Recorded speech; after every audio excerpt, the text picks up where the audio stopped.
Esta é a história de uma canoa, feita para navegar em outras histórias. Começa por acaso, segue de memória e chega ao mar por afeto.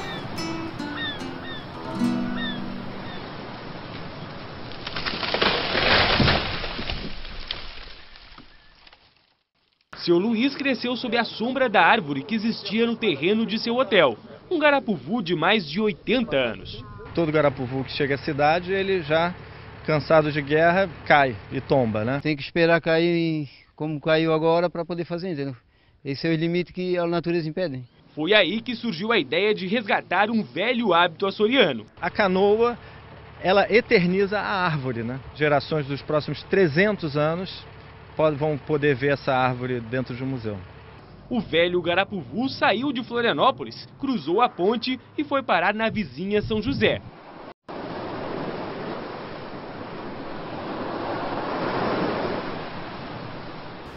Bom, a nossa cidade recebeu de presente um tronco de garapuvu para a construção de uma canoa de um pau só. E nós resolvemos construir essa canoa na praça, para mostrar para as pessoas a importância que tem a construção, como que é a construção de uma canoa, a importância que tem a canoa, a relação que ela tem com o mar, com a pesca, principalmente com a nossa cultura que é de base açoriana. E no decorrer do tempo, a gente percebeu também a importância, a forte relação que essa canoa tem com as olarias. E essa relação homem-mar também tem a ver homem-argila, já que muitas argilas eram extraídas em mangues. Então a canoa é muito significativa, ela é tão significativa quanto a cerâmica. E o mar está aí, para nós transportarmos a nossa cerâmica e para o canoeiro velejar como eles velejavam antigamente.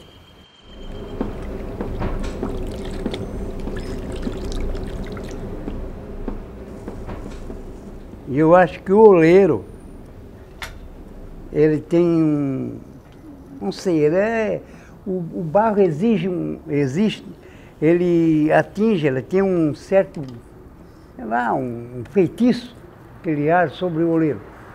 Quem se mete aqui é difícil querer sair. Eu amava vir para a escola cedo para enfornar um forno e trazer um peixe lá do mercado público e paralelo à queima, a gente fazer um peixe assado à brasa, um caldinho de camarão para fazer o pirãozinho tradicional da região, sentar numa pilha de lenha, escutar as histórias.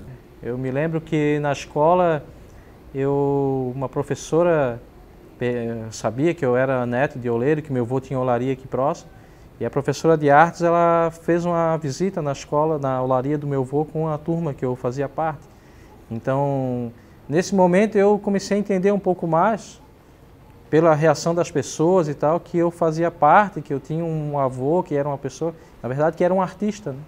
Que era alguém que tinha um trabalho acima da média, assim, algo diferente. Uma coisa feita à mão, num pedaço de argila, um pacote de barro aqui, você chega e transforma num objeto, numa coisa maravilhosa, né? Num boi, numa maricota, num São Francisco, qualquer coisa, né? Então, a gente trabalha empiricamente com todos os elementos, com os 4 elementos. A gente trabalha com a terra, a água, o fogo e o ar, né? Para esperar o tempo dela secar, né? O tempo de secagem da peça, respeitar o tempo que ela precisa. Esse processo todo, o homem vem fazendo há tantos anos e a gente não pode descuidar para que a indústria nos tire isso.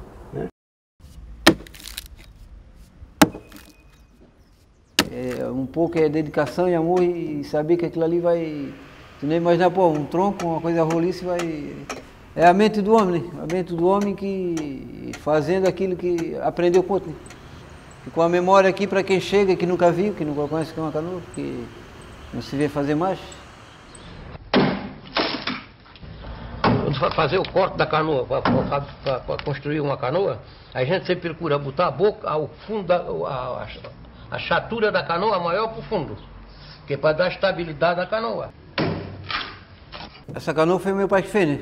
Ele ensinava o modo de como talhar, como fazer o bojo, como fazer a largura, medir a largura. Tanto, no fundo tem tanto de largura, na borda tem tanto de espessura. E me lembro das vezes que a gente ia, ficava 3, 4 dias no mato para poder tirar o corte. E é uma parte que não, a gente é difícil esquecer, né? Mesmo que não use mais, mas pô, meu pai fazia isso, eu sei fazer, né?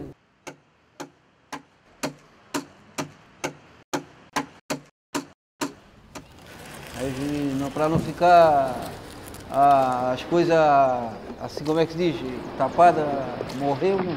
Sempre tem alguém que vai passando por outro. A história vai continuar, não vai mudar a história. Mesmo se não existindo fabricado de canoa, mas sempre vai ter canoa. Isso eu te garanto.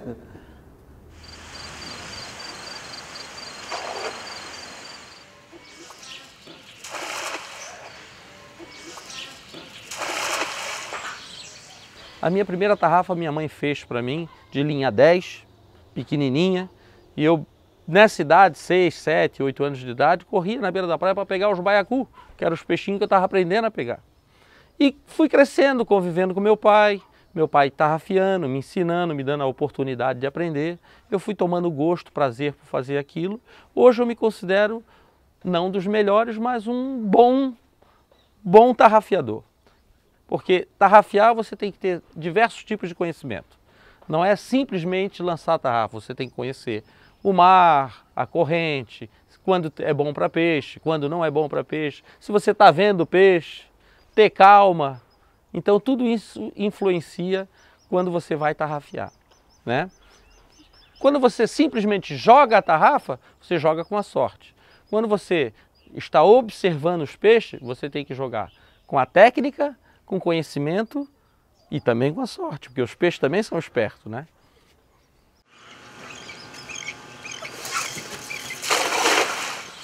Aqui na Ponte Baixa tinha muito pescador, mas só pescava assim, na época do peixe.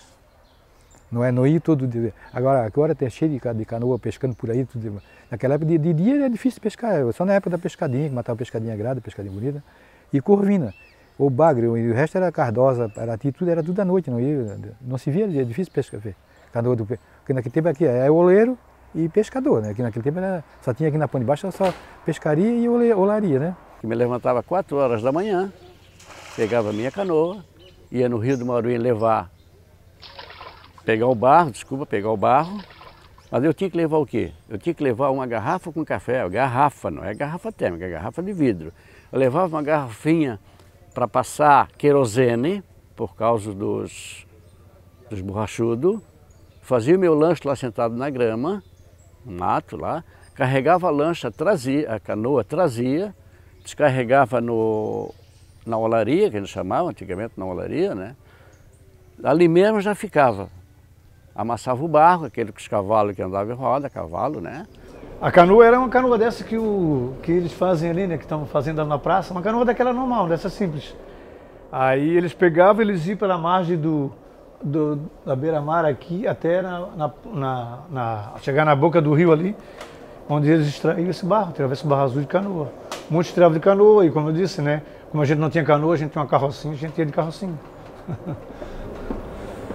Então era um meio de vida também do pescador ganhar aquele dinheirinho extra, né? Porque trabalhava, puxava o barro azul de canoa e ajudavam a gente, o oleiro, no caso, a modificar o barro, a transformar o barro de um barro ruim, sem liga, num barro bom para trabalhar. Então era uma coisa unida, um ajudava o outro.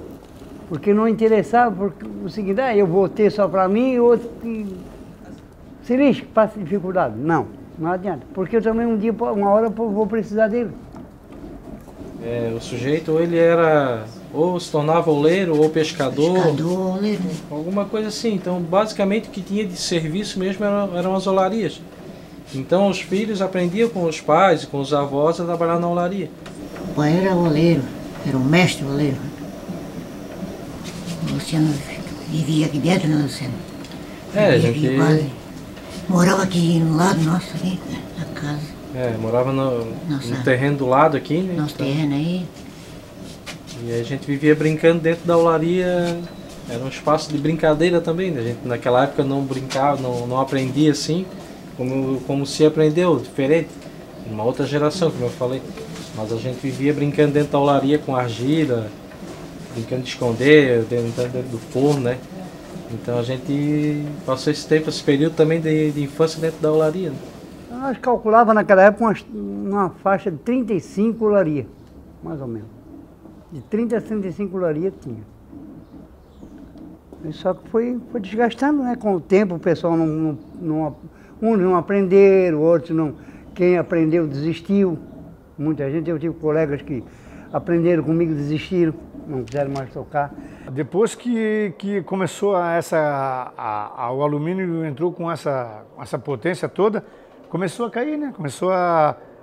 As olarias começaram a ficar, aí ficou só assim, o pessoal oleiro, o mais velho, né? O meu pai, ficou tocando a olaria sozinho, a gente ajudava nas horas de folga, né? No final de semana, e a gente estudava e trabalhava, daí a gente foi trabalhar fora, e eles ficaram tocando sozinhos.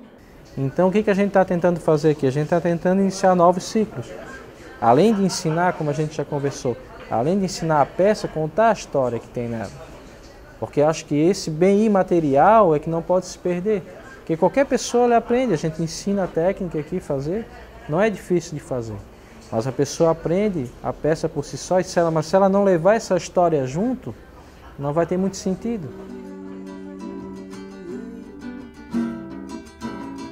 Meu compadre, preste atenção na história que eu vou contar. Na obra da minha mão, quanta beleza vai dar. Sai panela, porta e bandeja, alguidar, não vai fartar. Sai panela, pote e bandeja, alguidar, não vai fartar. Nós levamos essa roda aqui em qualquer local, numa praça, qualquer local, a gente coloca lá, o oleiro senta na roda, começa a produzir, vem pessoas de tudo quanto é lugar. Pô, que legal, como é que tu faz, como é que é isso aqui? A primeira coisa que eles olham quando a gente está fazendo uma peça em mil, o tio é mágico, ele cria uma peça do nada. Você está criando aquela peça sua, né? Não tem uma forma. A forma é a sua mão aqui, a forma é a minha mão aqui. Ó. A forma está na mente dele e na destreza das mãos.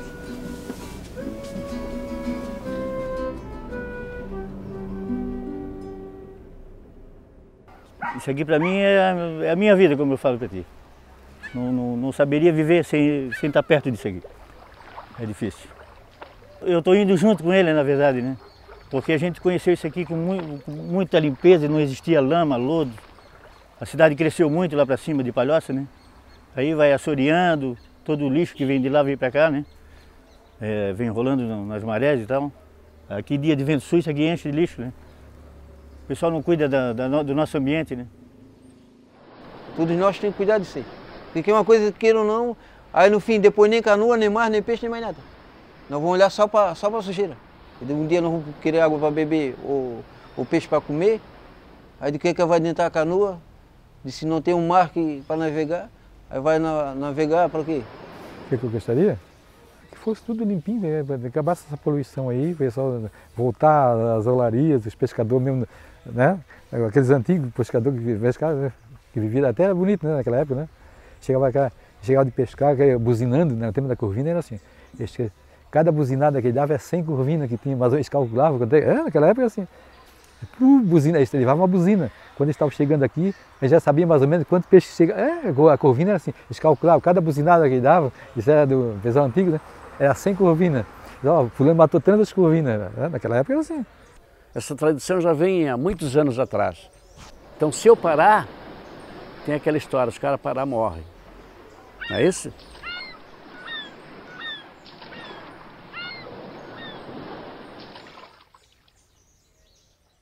A gente percebe que isso é uma necessidade não só aqui no Brasil, como todo mundo a gente vê essa necessidade do resgate, né, do voltar às coisas da terra, né, ver essa coisa do orgânico, do mar, né, do feito à mão, né, Eu acho que tanto essa história, como a gente está linkando aqui, tanto essa história da cerâmica, quanto a história da canoa, dos canoeiros, eu acredito que isso ainda vai virar com muita força ainda.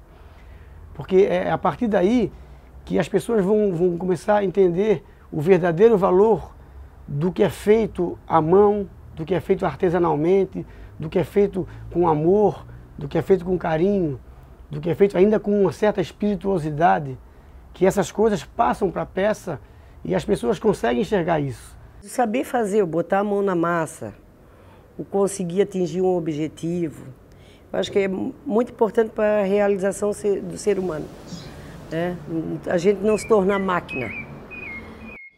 A gente tem um ponto muito grande aqui não é só na escola, na cerâmica e tudo.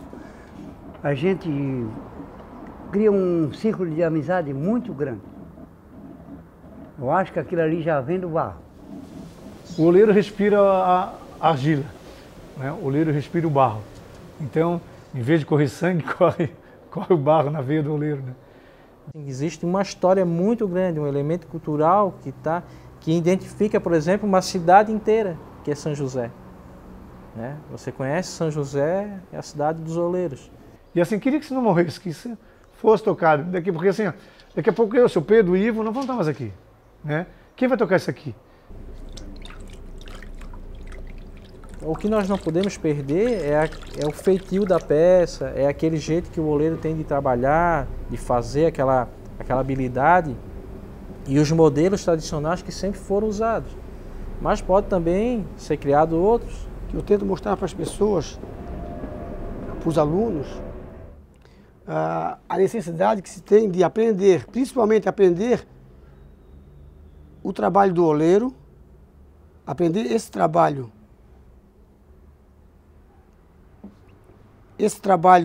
para preservar essa cultura,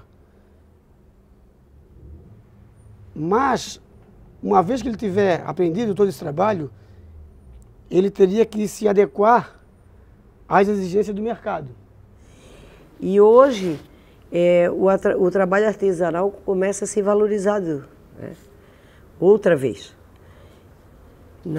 Nós, para decorarmos as nossas casas, e nada mais charmoso que tu convidar alguém para comer na tua casa uma moqueca e apresentar uma panela de barro borbulhando em cima da mesa, né? Então esse romantismo que o mundo pede traz a cerâmica de volta.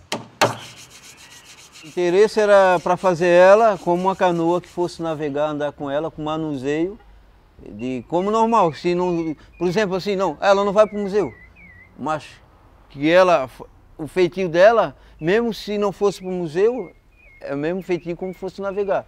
Foi feita para andar no mar.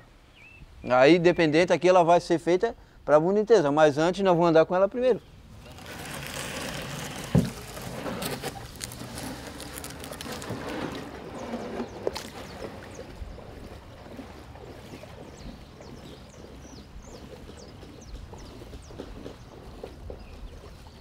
O mar para mim não tem tamanho, não tem dia, não tem hora e não tem preço. Eu amo o mar e que eu viva 100 anos, amém, sempre pescando. Essa é a história dos canoeiros dos oleiros de São José, feita à mão para navegar em outras histórias.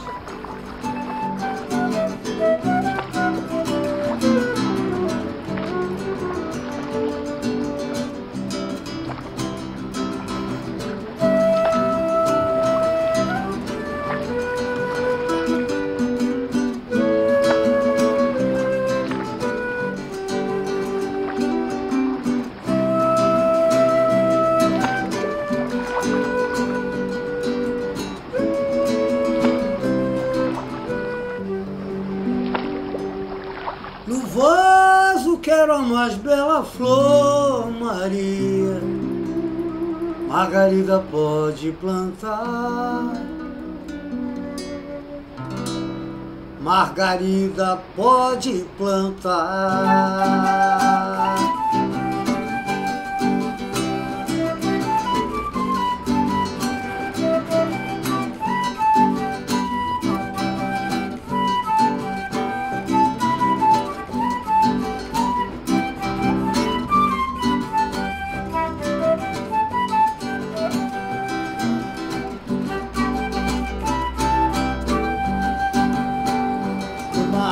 navio voltou, bateram na praia, surgiu o peixe no balaio, chegou o vento na rede, o assobio. O peixe no balaio chegou, o vento na rede, o assobio. Sou oleiro, sou oleiro, sou oleiro de Biaê, sou